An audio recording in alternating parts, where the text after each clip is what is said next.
What's up, guys? Welcome back. Today I just want to go over the dip trades, the dip trade entries that seems like not working anymore. Today, the dip trades seem to have just been falling from the dip to the depths without any significant bounce, just really not letting up at all. And that really contributed to a pretty decent red day here, down 441.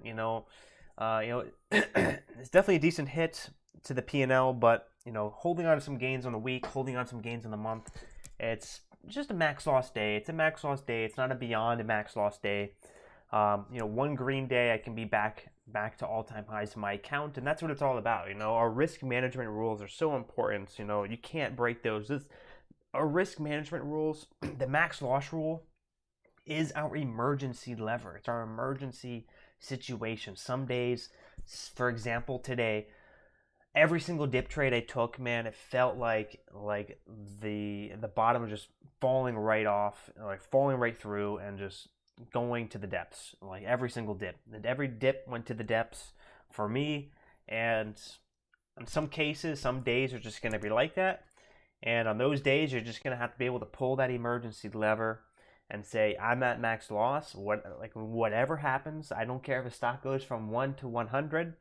I need to stop now because of max frustration and the entries that I'm taking and the way I'm seeing the charts are just not lining up. So when that happens, you definitely need to follow your max loss rule so you can ensure success over the long term. So let's go through the dip trade entries that were not working out here for me. So down 441, mainly ZEO. If I would have avoided this stock, ZEO, I would be flat on the day. Flat on the day. And there was only 2 or 3 trades that I took on ZEO that caused this pretty big loss on the day.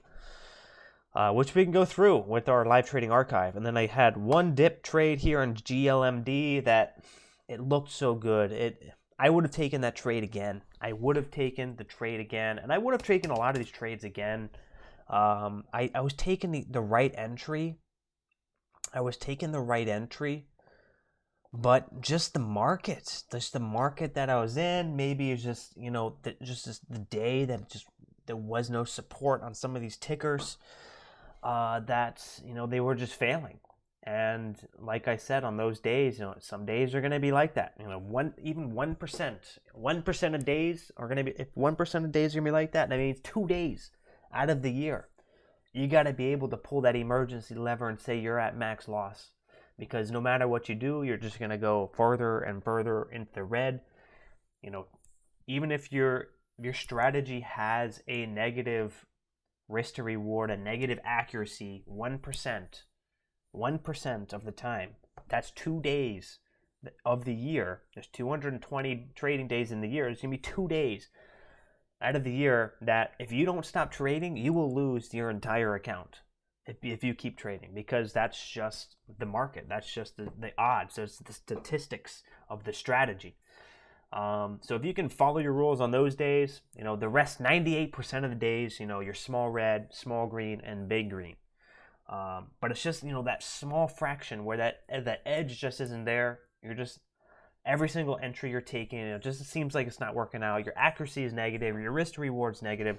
On those days, you got to be able to recognize that and walk away at your max loss and be disciplined. I know a lot of you guys are struggling right now. It's definitely been a tough past 2 months. I've definitely been in the gutter. I'm just slaving away here, just grinding away, trying to hold on to some gains. Some small gains in August. Probably my slowest month, my smallest month so far this year. And this month is going to be probably a little bit bigger than last month. But still nothing crazy. Nothing crazy. So, it's definitely, coming into the tail end of the summer months. August, September definitely tend to have some slower momentum historically. And Q4, coming into Q4, I think, end of Q3, Q4, I think we could see some good opportunity. Usually it likes to heat up when we start to get into the October, November, and December months. So I'm looking forward to that. Hopefully, we get some solid momentum like we did on Q1. But yeah, GLMD, I took the right entry here as well, and I will go through just the archive just to show you guys.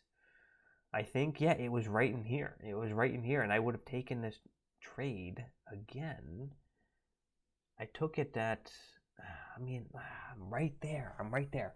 So, yeah, let's take a look. I don't want to make this video too long, but we're just going to go through all the dip trades that I took today that absolutely just blazed me. So this is going to be a what not to do on the dips. Actually, these dips, they were the good entries. They were good entries. Like I said, I would have taken them again. Some of them did work. I can show you one that really did work in my favor on TBIO. So TBIO, I think let's jump to ZEO. So ZEO, this one, nice little front side here. Dip and rip at the open for the red to green, reclaiming support. Front side move here to VWAP. Running into our first resistance area. I'm looking for the classic dip on the front side. Increasing volume. I would take this trade again. I would take this trade again if I saw it. I would take it again. But I'll show you why it didn't work out. Well, likely reason why it didn't work out. So I took the quick dip there at 45, looking for a quick bounce back over 350. But it wasn't that strong, so I cut for break even. We didn't get that pop. So now for the 1 minute to make a little low, usually I like to dip in here off this next support level. Pretty close to that next support level from pre-market, which is that pre-market pivot area. Making that 1 minute new low. I'm looking for buyers to see this as a discounted price, for the buyers to buy this back up and start forming a bottoming tail. But we start to, okay, and maybe I take some profits there. We start to, but we right back down to the lows. I'm getting back in, which I probably shouldn't have. This was probably my mistake. We're retesting these lows. If it was strong there, it would have started forming that wick. Started going lower here, and this is my colossal mistake. I should have cut it right there. But I was like, you know what? It's still kind of holding, this previous support. We got this 90 EMA. You had that increasing volume, first pullback. I'm thinking this is a buy, and I would take this buy again. And I double my position, and we just keep going lower. Now we're at 21. Now I'm just too far down from my original entry there at 35 and 15 cents in the red. I gotta at least cut half. So I cut half for small loss, break even. And then the last half there at 317, man. 317. So 20 cents plus that 2 cent loss. So, 22 cent loss there on some pretty decent size. So that put me into the red on the day, or back to flat. I did have that TBIO. I can go through that dip. We did start to bottom out after we did hit that 90 EMA, but I don't think we bounced back up. Okay, we'll jump back to ZEO.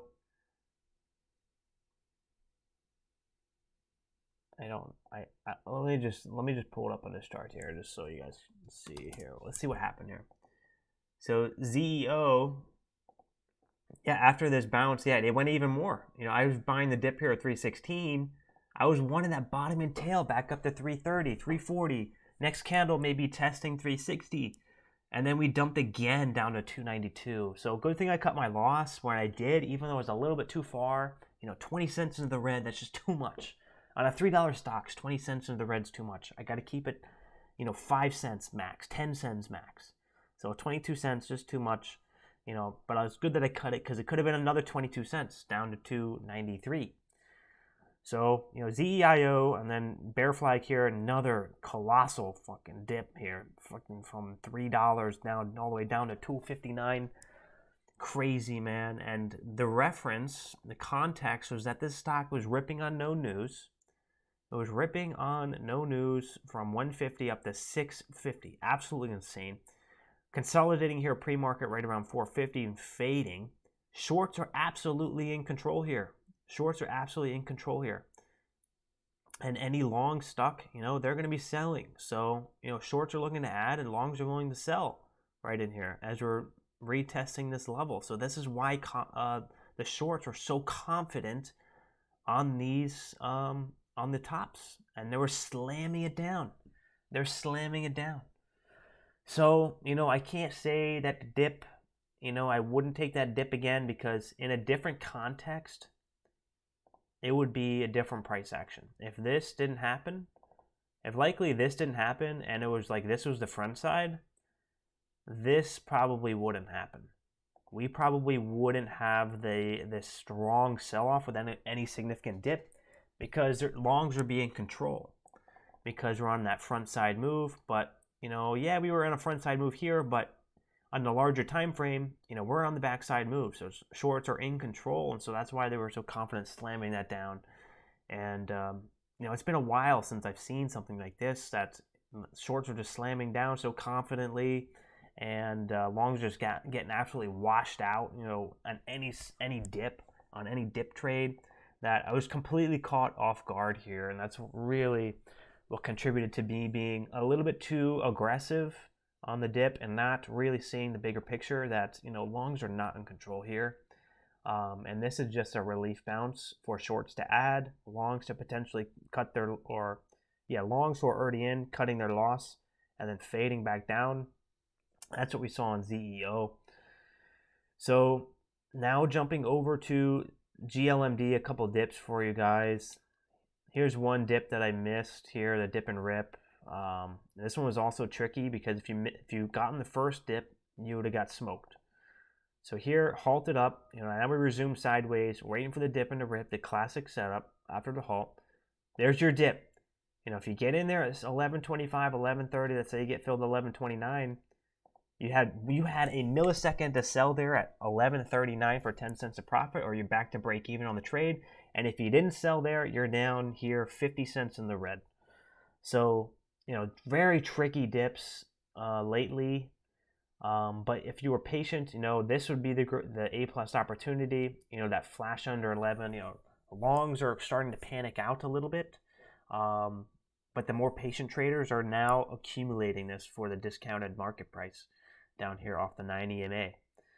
We had that front side move, increasing volume, and this is exactly what I was saying. It was like, if this was ZEA, this thing would be down here at 950. This thing would have never bounced back up. But look at the context of the market. Look at the context of the markets. Back here, we were still squeezing out shorts. This happened at right around 1150. Yeah, we do have that strong frontside move, and it's on the backside. But shorts were in a pickle here for the break over this previous day high. So if you look at the daily candles, the break back over this previous high, shorts are getting squeezed out for the dead cat bounce. So it really was a dead cat bounce sort of setup here on GLMD. So catching that break back over 1150 up to 12, break of 12, couldn't hold, back down. But all up until this break here of this pivot, shorts are getting squeezed. Late shorts are getting squeezed. But after we do break that level, not much strength here on the bulls to keep it going. So GLMD, that was a pretty decent dip.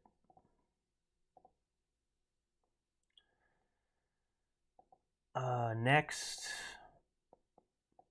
I'll show you guys here's another decent dip here. I think I took this one. Here's one that worked.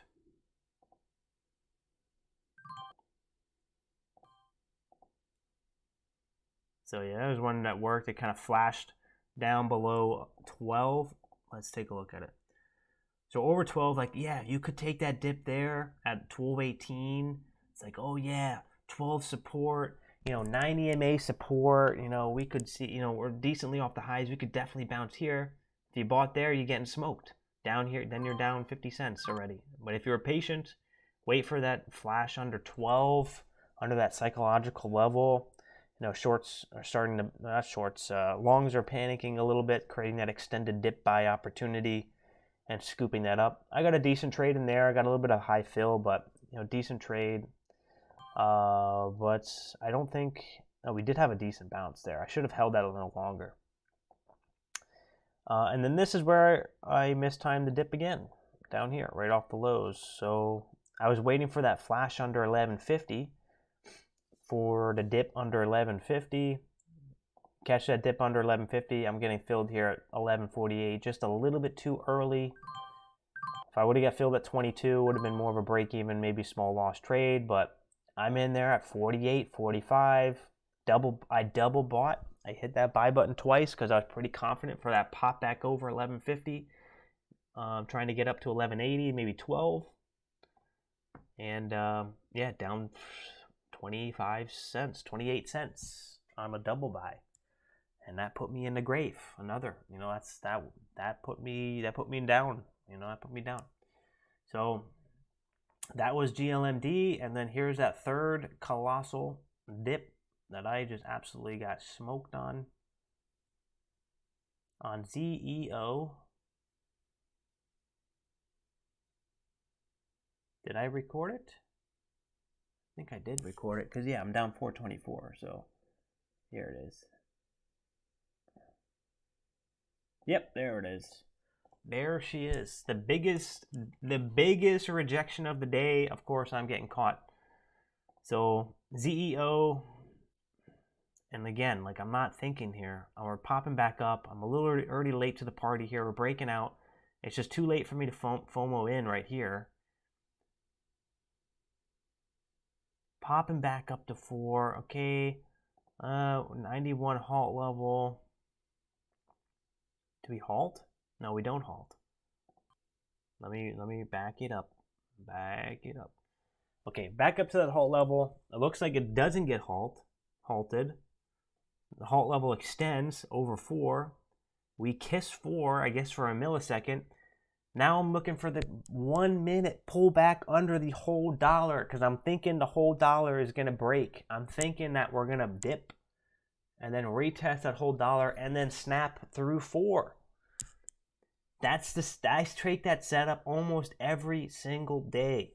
But today it didn't work. Today it didn't work, guys. We dipped down to 4. I take that first dip. I'm thinking it could be a high hold. So let's get in at 82, low 80s. Let's see that retest to 4. We don't go. Immediately I'm out. Of course, I'm getting filled there at 57. So a little bit too late on the exit. So 25-cent loss there.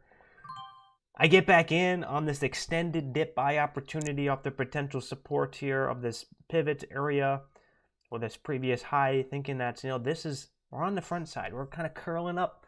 I'm thinking like, where shorts are in trouble here. Longs are going to jump in here for that retest of 4. That's what I'm still thinking. So I double buy here at 350, and look what happens. No support, just teleports down. No bounce, no relief bounce, nothing. Just straight down into the gutter. Straight into the gutter. And yeah, that was my day. Down 440. And this one, at this point it's like almost every trade that I take is red. And we can take a look at the statistics. On the day, my accuracy was 43%. 43%. So just one of those days where the dips just don't work. The dips just don't work. I mean, yeah, maybe I was trading the wrong stock, and I think I was for the most part. I mean, GLMD had that one dip there. Actually, I want to show you guys this one crazy dip that I actually timed really good. Really, really good. No, it wasn't this one. TBIO. No, it's not this. This is the wrong one. TBIO. TBIO. Yeah, here it was. So I was like kind of dip trading in here, and this like dips were working good here. Like the dips are working real nice here. I get in there for the pushback over 490. I get in here, right? Yeah, get in there, looking for that break over this top of the range here. We get the break. I'm like, all right, take my profit. Taking my profit, you know, decent trade there, 12-cent gain. We pop over 5, and I'm like, all right, let's be patient. I don't want to chase this into the high right now. Let's see what happens. Thank God I was patient. And this thing just dips to oblivion, just dips to the depths.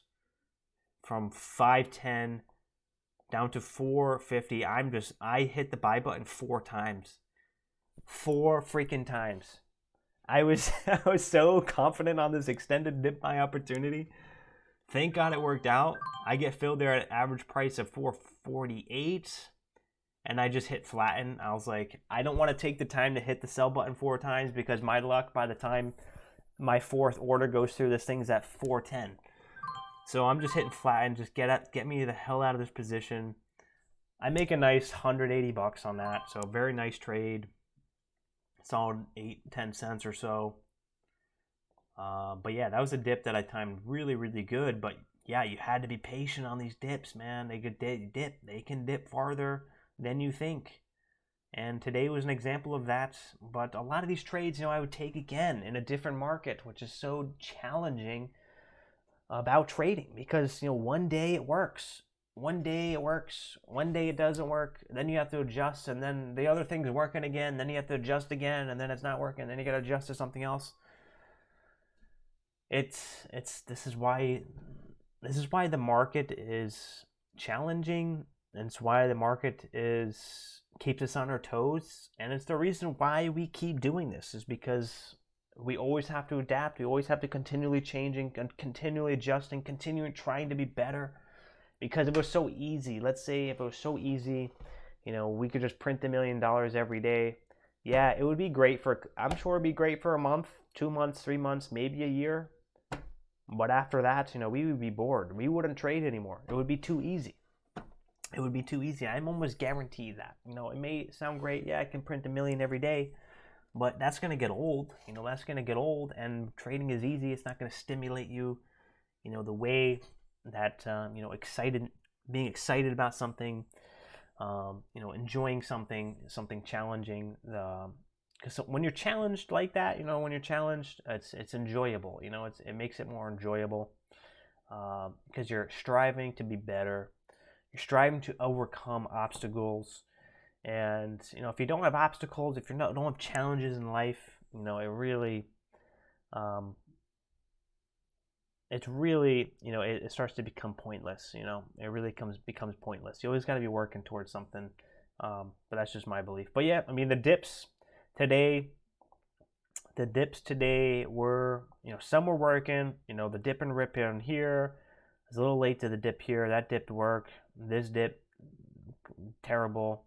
This dip, you know, is late to that one. And then ZEO is just, I think the lesson today is be a little bit more patient. Be a little bit more patient. I was definitely jumpy today on the dips. And take a look at the context. You know, what's the context of the chart? The context of this chart was backside. There was no sign that shorts were getting squeezed, that shorts were in trouble on the larger time frame. GLMD, the dips are working because the shorts were in trouble on the larger time frame. Even though it was on the backside, shorts are getting squeezed from this previous range here.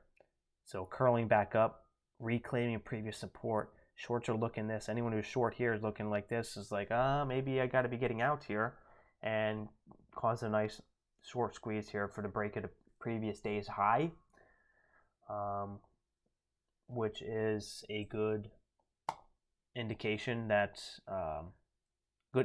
for longs to sell and shorts to get back into control for those that are in higher positions and higher averages. But likely this was fueled from any shorts that were in late or had a lower average. But didn't have enough fuel to keep going. But GLMD, you know, I don't know what the heck this is going to do. I honestly hope I don't see this anymore. It's just, this day was crazy. This day was crazy. I don't think I didn't make any money on this thing. I was red on this day, on this stock. So hopefully we get a new wave of momentum, a new wave of different tickers, different type of price action, much cleaner, much smoother, less kind of huge spread, large price stocks. I don't really do too well on it. I like nice, maybe sub 5 cent spread stocks. Spreads under 5 cents, between $2 and $10. That's kind of my sweet spot. Once it starts to get over $15, $20 a share with like a 20 cent, 30 cent, 50 cent spread, it really gets challenging managing the risk on the spread. So hope you guys enjoyed that video. Make sure you drop that like, subscribe if you're new, and I'll catch you guys tomorrow for the pre-market pump. Make sure you check out the pre-market pump every day, 9 to 9:30 a.m. Also check out the links in the description for MMU. I do hourly coaching for an affordable price hourly coaching, and you can also check out my archives if you want to sign up for my archives. I think it comes out to about like $13 a month for the archive access, and you'll be able to get the full live trading archives so you can study up. So thanks for watching, and I'll catch you guys later.